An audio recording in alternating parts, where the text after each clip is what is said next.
So I would like to welcome everyone here to the 10th anniversary of Drupal Camp Asheville for the speaker sessions.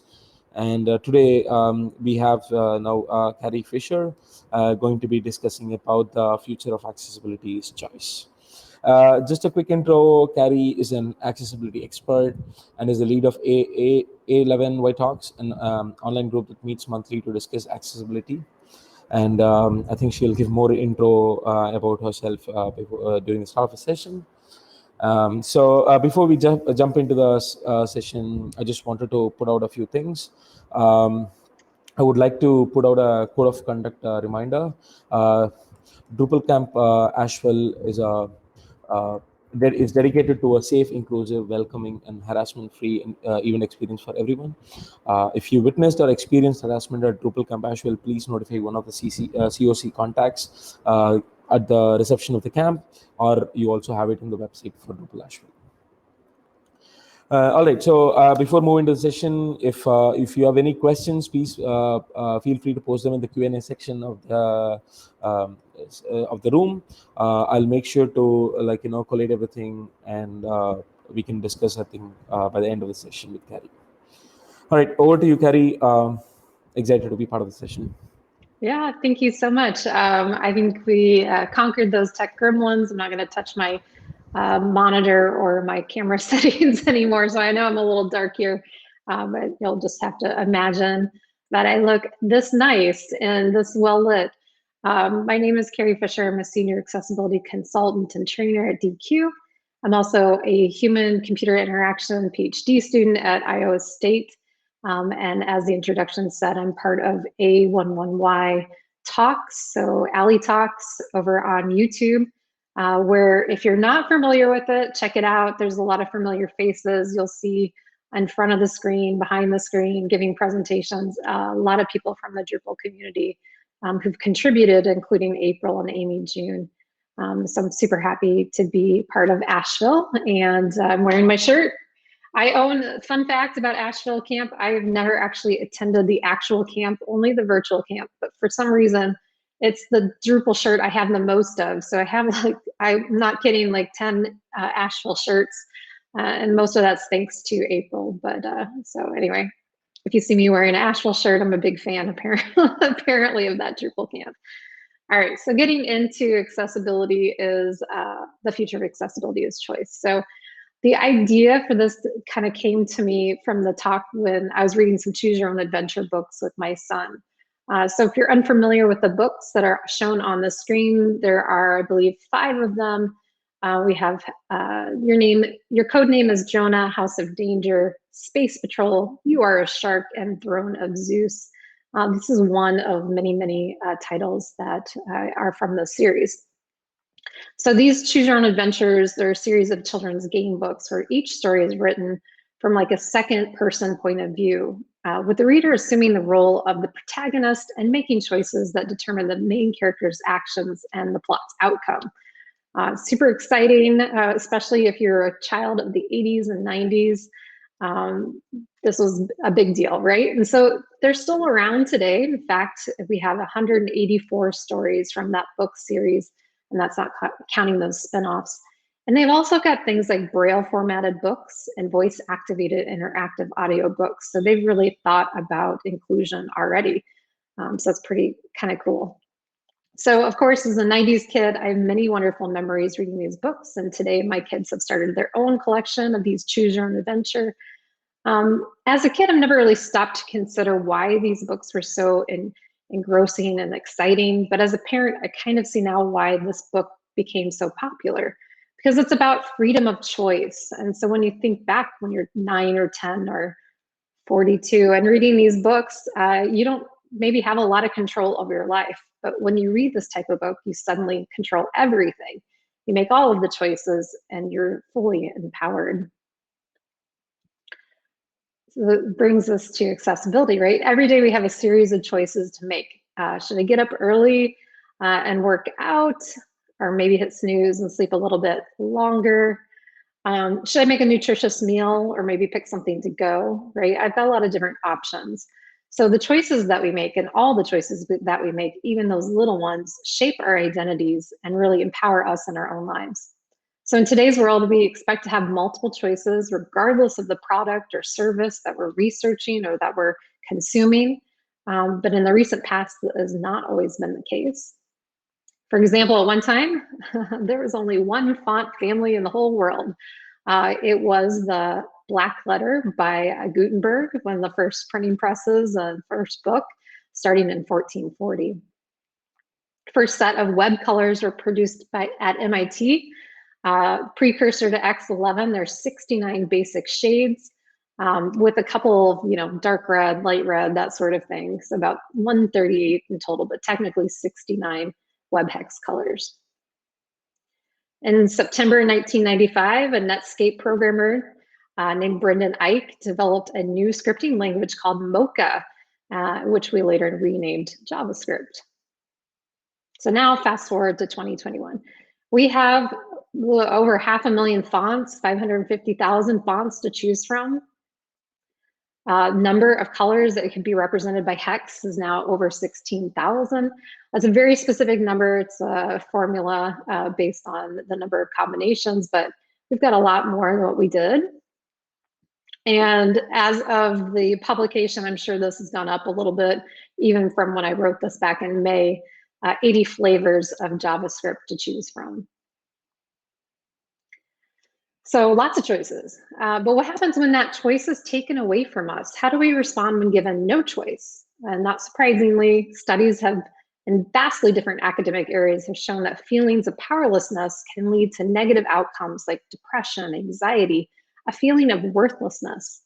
One pivotal study from the UK London Business School found a link between choice and empowerment in the workforce.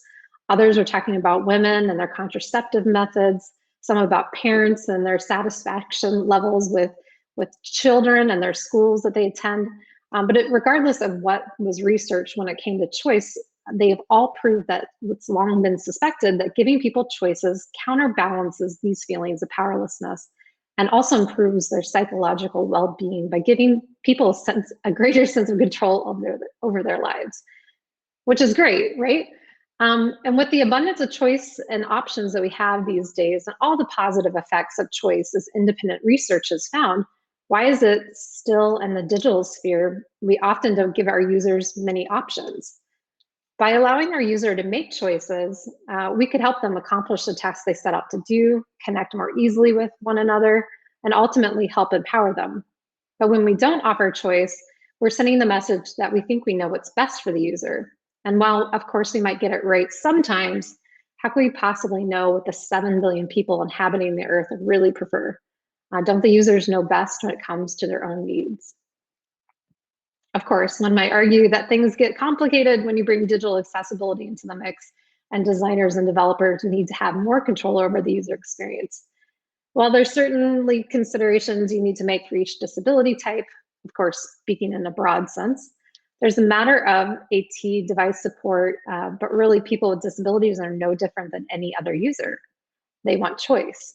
So in this case, choice really leads to empowerment in the digital sphere. As professionals in the tech industry, our job is to make digital products accessible, but also offer these choices for each individual to customize their experience.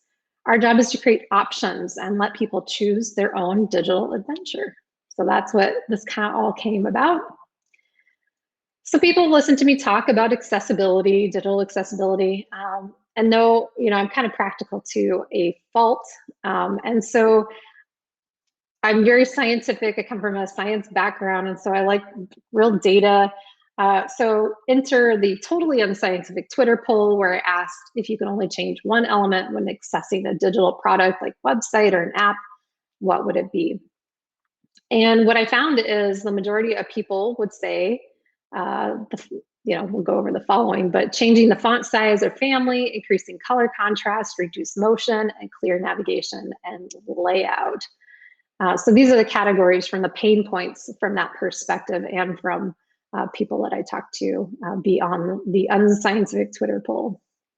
So it's that font family size, color contrast, reduce motion, and clear nav. and layout. So these are all 4 areas where we make a lot of decisions, from designing to UX to development, right? We're making a lot of these choices for our users already. But let's kind of take a look at it. Let's hear some pain points from people from this survey and people that I talked to offline, and maybe reimagine like how we could give them those choices, or how could we give them better experiences now while they maybe don't have all the choices available for them. But then the next steps being that we're going to give them ultimate choice. So the type of choice of typeface / fonts, however you want to call it, can really make or break a website or an app, especially from an accessibility point of view. So you've got readers with users with reading, learning, attention deficit disorder, people who are English as a second language, and users with low vision all benefit from that accessible typography. And obviously it's a lot to think about because we're thinking about serif versus sans, font variations like bold, italics, font size, kerning, tracking, just to name a few. If you follow guidelines through the WCAG guidelines, and we'll cover a few of them here, but it'll be one step towards making your website or digital product more accessible. So font size, okay, so sometimes it's too big. So these are quotes from people. So font size, sometimes it's too big, but oftentimes it's too small. And the full page zoom is a pain in the rear. That's from Sarah. Richard said, for me, changing contrast would be good so long as it works for everything, not just certain parts of the page. It's usually not a problem, but can be if text is also small. Clarissa said, being able to increase the text size on an application interface, not the content, but the application itself. So toolbars, menus, status bars, other. Some applications have that in the settings, but most don't. Changing screen resolution makes everything bigger, but causes other issues. And Frank says, my vision has deteriorated rapidly over the last 3 years, and my phone's default font size ranges from large to mega large. There are a decent amount of mobile apps I can barely use because of their absurd font size. And from someone we know in the community, Wes says, font size, way too many apps start with 10 pixel or something absurd. I use Zoom on almost all of the websites I use for my job. My vision's still good, but I don't feel like we should have to get closer to the screens because of the bad design. So this is kind of, I believe this one was second place. So we've got 21.9% responding that font size and family related typography issues are the issue for them that they want to resolve the most. So kind of some couple different takeaways real quick about font size and family considerations that you can make currently in your design or in your development process. First one is finding that common ground. So there's this misnomer that we need to choose a font that's based, just for dyslexia or just for ADHD or just for a certain kind of disability type. But what the research is actually showing is that common fonts are more inclusive than sometimes some of these specialty fonts. And it's not necessarily because those specialty fonts aren't good or good for that specific disability type, but it's that they haven't been accessed by somebody with that disability before. So I might see, there's one called like Atkinson Hyperlegible. There's also dyslexia. Both of those are geared towards people with dyslexia. But if I've never seen that font before, it's going to take a little bit of cognitive processing power to really understand that font. And it'll take me a little bit more time to process it versus a font I see all the time, which is like Arial or Times New Roman or Veranda, right? So I've already seen those. I've already mapped them mentally. I already know how to handle them. So this idea that there's all these specialty fonts and we should use them is kind of bunk based on the research, really. It's if you have to choose something, you're choosing something that's common. But if you do find something that's common, or maybe you want to kind of push the boundaries a little bit, this idea of utilizing unique shapes. So people with certain visual impairments like dyslexia, combinations of letters can be flipped, mirror opposites. So B's and D's, P's and Q's, right? If you put a B in front of a mirror and it looks the same as the D, Those can be flipped in the mind as well. You also have things like kerning and other things that you have to think about. Other common offenders are the capital I in India, the lowercase l and letters, the number 1. Sometimes they all look like just vertical lines. I don't know about you, but I've gotten passwords before where I'm like, I think that's an O, or I think that's a 0, or that's uppercase I, right? And it ends up being something else, right? So it's this idea that we want to make sure that everything's individual. It has just enough of a little bit of serif on there to differentiate between the letters. That's another kind of way to think about it if you're not going common, or if you're going common but also utilizing the shapes. So the other last kind of piece of that is that, again, you're going to think about limiting your font variations. So italics is just horrendous, right? But it's also horrendous to have like bold this, italics here, uppercase everything here, right? So it's this idea that you want to keep it simple, and again, the same kind of process that I've already learned what's going on the page. I've already can read your letters, your words up on the top of the page. Now I'm at the bottom, and you're totally changing it on me, right? So it's a simple limitation that will actually help people, especially people with attention deficit disorder, who might already be all over the place and having a hard time concentrating. So those are 3 really quick things that you could do right now for font that would help your users. Of course, that's not giving them the choice fully, but that is giving them a different experience than maybe that they're used to. So the slide after this, and this that I'm talking right here, is the design effort, the development effort, and the user effort. So kind of like made up the scale of how hard I think it would be to actually do this and give your users these choice. So the problem is not the lack of fonts, but it's related more to how do you switch the user setting? How can the user decide, I came to your site and I don't want the font that you are giving me? Like, how can I switch it out, right? And so right now there's not a super easy way to do this, and the user effort's a little bit harder because sometimes you can change it in the operating system, or you can have your own style sheet that you apply to a site or an app. But it is tricky to figure out what that is. And if you're not technical or just don't have the time to do it, right, that's a little bit more effort. Development wise, it would be super easy to have a button or some sort of option where I could drop down and decide in my user settings what I want it to look like as well. So from a development point of view and designer, again, it's not super difficult, but it's that user effort that's the hardest right now. All right, so the next one, oh, this one's a little bit lower than I thought it would be. So the color and contrast is definitely at the heart of every design. Lots of studies showing that articles that perception of a brand is really tied to the color it uses as well. A lot of snap judgments based on color. So color is a big player. And if you pair that information with color theory on the number of people who have some variants of color blindness or deficiency, suffer from low vision, or are completely blind, they don't really care about your colors as much, this is a very large area where designers can have a direct and immediate impact on website accessibility. So this is, I said, this is number 4 in our poll of all the things that people, we're talking about, but I call this the number 1 failure. So number 4 in the poll, number 1 in our hearts, because this is the number 1 failure 3 years in a row on the Web A Million survey. If you're unfamiliar with that, I'll definitely post a link in there if someone else doesn't have it already. But of all, it's a study. They've looked at 1 million sites. They actually go a little bit beyond that. They go to home pages and they crawl them with automated checkers. And they found number 1 issue with all of these pages is this lack of proper color contrast ratio.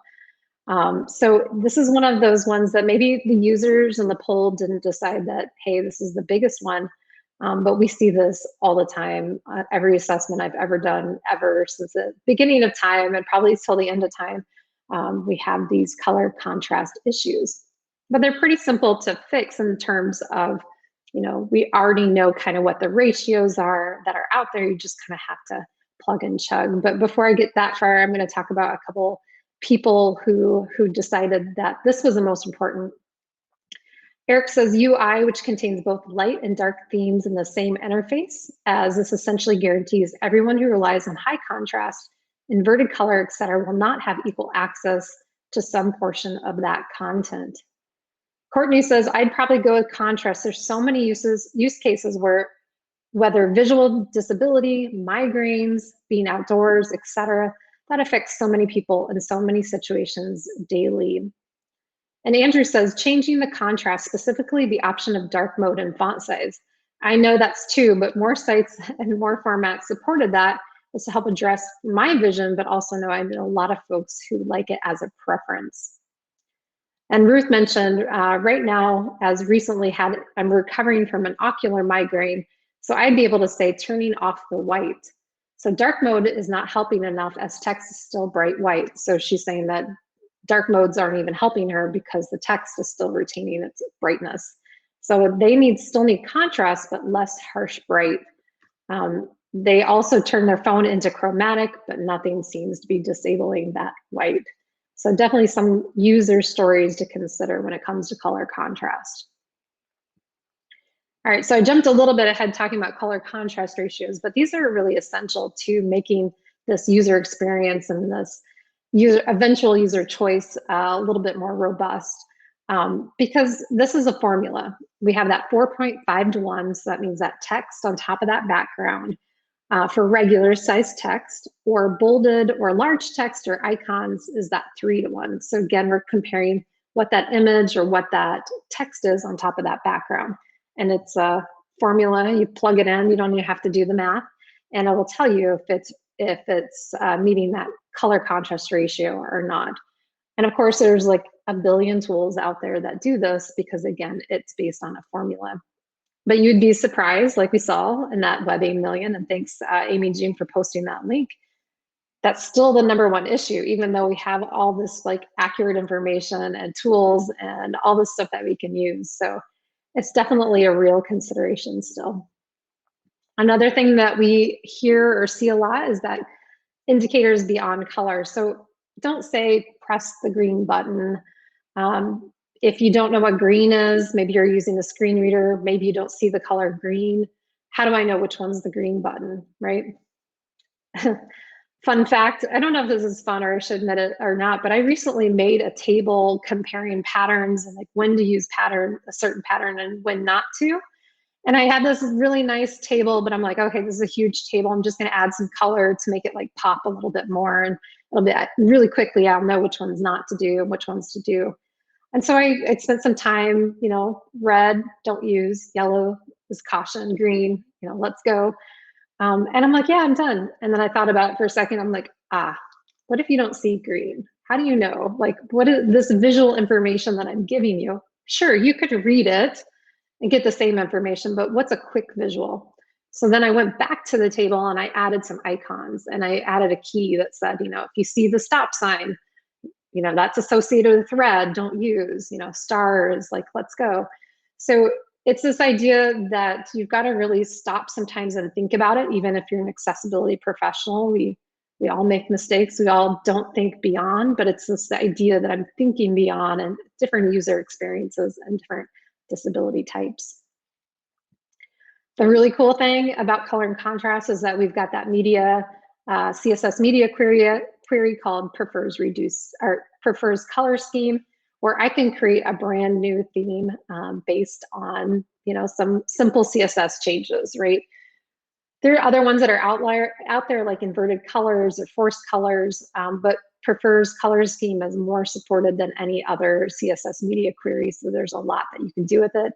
A lot of people just do that light mode, dark mode, which is great. That is just basically giving your users a choice. You might give them two choices that are both still not accessible, but you've given them two choices. So there's at least, we're going in the right direction, right? I have this theory that we're going to have a multiple color scheme options going forward using that CSS media query, because it's super easy, right? Here's my scale of 1 to 5 and how complex this kind of issue is to fix. And by fix, I mean how we can give our users more choice. So design effort, a little bit more effort, just because I have to create those experiences for someone to develop and to test, right? It's going to just take a little bit more time to do multiple themes versus one. But development efforts, super easy. Again, if we're using that CSS media query, we're not even introduced JavaScript or anything fancy, right? And then also the user efforts, really, really easy. Either on my operating system, I'm choosing a different mode, or possibly some sites have like, a drop down or have a button that just says light mode, dark mode. It's super easy for a user as well. So right there, I think that's the one that's going to be the most, is going to happen faster than some of the other things that we talk about. All right, so the next one we have is reduced motion, reduced motion for things like animation. I love interactive SVGs. If you know me at all, if you've ever heard my name, you probably know that I like SVGs. So they're really cool because you can do so much with them. And like, it blows my mind that it's like literally visual code. Like, how cool is that? You can make it move, you can make it do things that, you can't do with other kinds of images. But unfortunately, people with visual disabilities like seizure disorders or people with vestibular disorders, even situational and temporary disabilities, people who get migraines, right? All of these people have problems sometimes when you have too much motion. So we want to make sure that we at least give a little bit of choice to those people, because there is no assistive technology device that can basically stop that. It's almost a captive audience, so to speak, right? So if you go to a movie or watch a TV show and there's all this flashing and they didn't tell you about it before, there's nothing you can do. You're there, you're seeing it, or you already saw it. Same with websites and apps. If you've got something that's doing all this stuff and maybe it's just distracting, and that's all it is, but in some cases it's harming. So it's a pretty important issue to kind of look into and talk about that user choice. So this was number 3 on the poll, and we've got some comments here. Glenda says, I need reduced motion. I get dizzy easily. I detest autoplay videos and audio. Scrolling in Instagram where I can't stop, autoplay makes me dizzy. Audio with auto start can make me jump in surprise. James says, never ever autoplay anything. No animated hero images, no autoplaying videos that I can't prevent unless there's a reason for the existence of that page. A YouTube video should play if I pick a video, but never just automatically. Oliver says, I really dislike the animations that plague the iOS transitions between apps, so I turn it off. But his downside, he says, I'm denying most of the thoughtful, executed motion designs on the web because there's some motion is fine middle ground. So what he's saying is that most of the time when you have it prefers reduced motion, you basically cut off all motion, and that's the safest option and definitely one you should do. But people like Oliver want some sort of middle ground. It's almost like he wants maybe not prefers reduced motion, but prefers limited motion or some motion, right? So 3 of the things that you can do right now to give your users choice is giving you that pause, stop, hide option. So again, WCAG guidelines, there's tons of motion. It's super clear. There's no question about what you're supposed to do, right? So if you're interested in learning more about that, there's some definite guidelines, right? So for instance, non-essential moving, blinking, or scrolling information that starts automatically, lasts more than 5 seconds, and as part of the page element must allow the user to pause, stop, or hide it. And so again, this is going to be helpful for people with attention deficit disorder, people who also get distracted, maybe don't have attention deficit disorder, but some just easily distracted. Could be all of us, right? We're kind of have 20 apps going at one time and pings here and there, and our phones and our watches and our kids in the background and things like that. So definitely giving options to your users to stop that animation. 100%, if you want to be accessible, you have to do that for sure.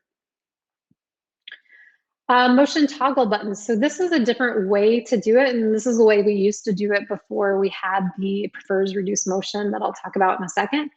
But this idea that, again, animations must not autoplay again for that 5 seconds. So you have to give a way for users to stop it. And some people do it like in a slideshow with like a little pause button, but you might have other micro animations that go down your page or infinite scrolling kind of things. So some people will have a button at the top where they can just toggle on and off that motion for the whole page.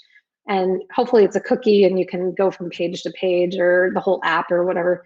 So the setting basically is deactivating everything, right? So that's one way to do it, just a JavaScript class enter, class remove, right? With one with animation, one without. That's kind of a little clunkier than the prefers reduce motion. Prefers reduce motion is like my favorite thing ever, because again, it's a CSS media query. So that's super easy. So in your CSS, no JavaScript required, you basically say prefers reduce motion, and then you give, how you want the motion to be less motion, right? Less motion. So the idea is that most people put the prefers reduce motion, they stop all motion. So again, depending on what motion you're stopping, maybe you would need a little bit of JavaScript. But in the case of SVGs, for instance, you could totally animate everything with your CSS, and then you do the prefers reduce motion, and you have limited, within that 5 seconds loop, one loop or something, and not infinite loop. Or you can have the idea of just completely stopping it. So you can make some choices. Of course, that the consideration of how that motion is reduced is a real big one, and part of that kind of conversation, and back to what Oliver said, that Oliver wants a little bit of motion, but there are people who have vestibular disorders or seizures that want zero motion. So that one's a little bit tricky to find like kind of a good middle ground. But for right now, I would suggest by reducing motion, I mean no motion. So that means on my operating system, user effort's super easy, right? I go to my operating system, I choose my prefers reduce motion option, and then everything that has that already coded in it, we'll look at that setting and decide, okay, this is the motion that we were going to give to them. There's other apps and there's other websites where they have their own settings, like Twitter. I know you can do, not the autoplay for GIFs, and YouTube as well. So you have a different settings depending on what you're doing. Design efforts usually minimal or a little bit more depending on how you want to design that reduced motion.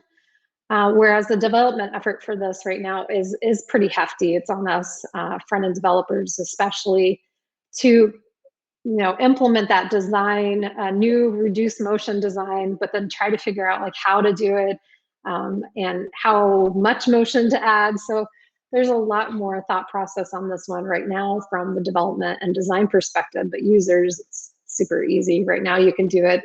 Go check out your settings, and you can choose and click that box. All right. So we went through 3 of them. The 4th one here is that clear layout and navigation. So of course, typography, colors, motion, they certainly help make or break a website or app from an accessibility point of view. But the importance of structure and layout should not be ignored. So how your website is laid out and how people interact with it are really important factors in making your content accessible. Of course, people with screen readers, reading disorders, learning disabilities, or attention deficit disorders especially benefit from having that clear layout and concise content.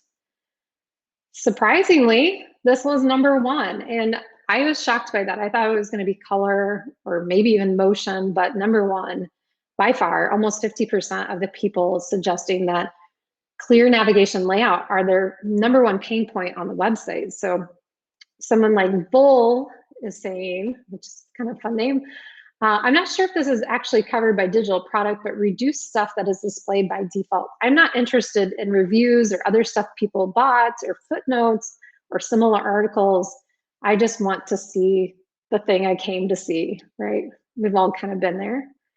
JAN was saying, taking me right to the island of content I've searched for, and that sea of other stuff would be wonderful. Frank says, I'm a small adult human who has to ever use embiggering mobile devices, and it'd be super nice if the mobile apps understood that I can't use them one-handed. So I would like navigation choices. Matt was saying a quick way to center all the content on a large screen rather than some of these new layouts that push sidebars extreme left and right. I've ended up jumping into dev tools to get a mobile view or enabling a reader view. I like to keep my browser full screen most of the time, so sites that don't work on big screens really annoy me.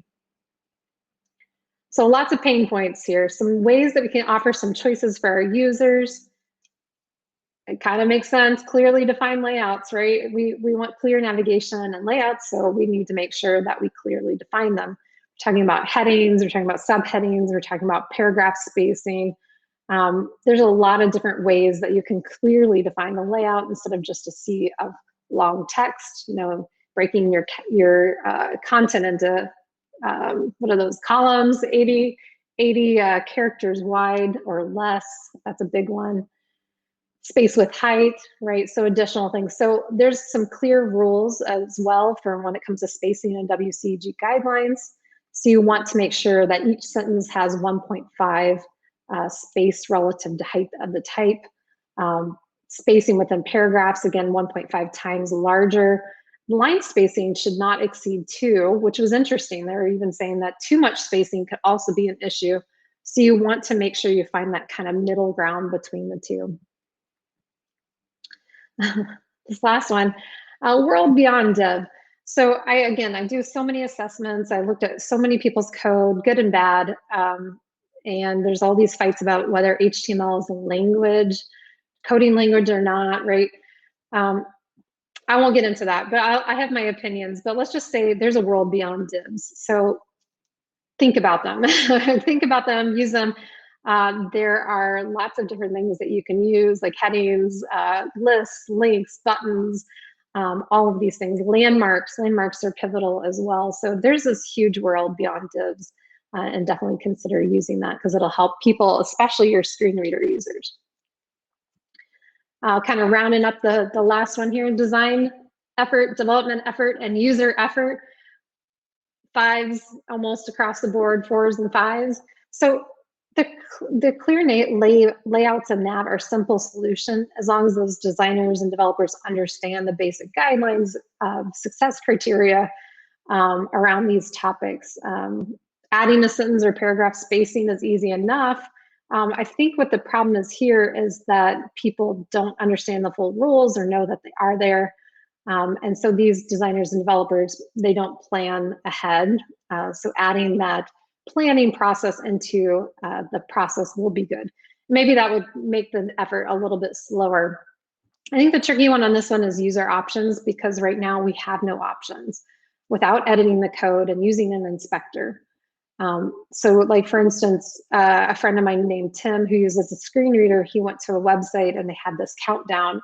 And the way they had it coded is that it would give him an ARIA live announcement every second. So he was there and he's trying to do something on the page and he would be interrupted with this like announcement. And so he is smart enough and knows the development, he's a developer, so he popped into the code and basically disabled that.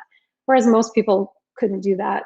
They would just go to a news site and they would not learn all the information that they wanted to on that site. And this is also why these accessibility overlays that you may be familiar with, where they try to solve the world's problems with a sheet of JavaScript that basically changes the styling of the CSS. But the real issue is that structure underneath, all that HTML that's produced, all that foundational like skeleton that it can't touch. And so this is why this is such an effort to get right. And that's only on us as developers and designers to get this actually done right. And like I said, the user effort, if your layout and your navigation is bad, the effort on them is super large and difficult. So here's just a kind of a quick visual of what we saw on the poll. And I just found that ironic that the color contrast on the Twitter poll in dark mode also did not meet color contrast ratios. These unfortunately are the things that you cannot unsee once you know them. Front-end developer kind of same kind of thing when you see pixels that are off and things, but same for accessibility. There was a lot of additional things that we had here that people said, you know, if I could change anything else, right? So I just wanted to highlight some of these other things that people wanted choices in: pinch to zoom, cookie settings, reader view, push notifications, and one setting to rule them all, which is my favorite. And just the idea that they want new tech built with accessibility in mind. So lots of quotes on that, and I'll definitely give you a link to the notes if you want to hear more about what people are saying. But to wrap it up, this kind of social media data and polling is kind of fun. It's interesting to compile. But what many people taking this poll might not realize that it doesn't really matter what you voted for. All these poll options are real user issues that also happen to cross over into digital accessibility realm. So we just need to resolve them. The good news is, as you saw on my effort charts, that almost all of these are simple enough to resolve from a design and tech perspective. The part that we're missing for our users is simply choice. So allowing a user to choose their experience is always better than assuming you know what they want. So one slide on this one, and Helen Keller famously said, life is either a daring adventure or nothing at all. So I assume you'd rather be doing something like leaving a positive design or coding legacy. So we want to get out and choose your own adventure to help others do the same. There we go, thanks. And you can find me here, and I'll post, like I said, the link real quick to the slides in case anyone wants to see them. Awesome. Thank you so much, Gary, for going in detail as you as much as you could in explaining why users should have their own ability to choose their own experience, and why it is always better than being assumed on what they want. Thank you so much for the wonderful session. I'll just quickly open the Q&A. I think on a time check we have about a couple of minutes. If there's any particular questions that you would like to shoot to Carrie. And I think you can always reach out to her on the social that she has mentioned here if you would like to put out more questions.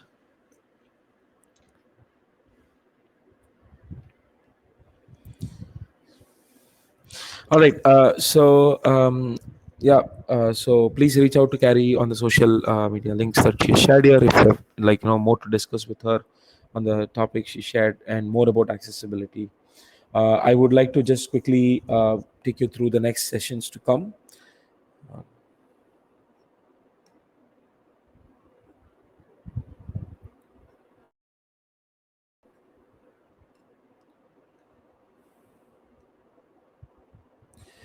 So 1:45 to EDT, we have the Expo Hall and networking, and from 2 p.m. to 2:45, we have the next set of sessions. How project management empowers accessibility in room 2.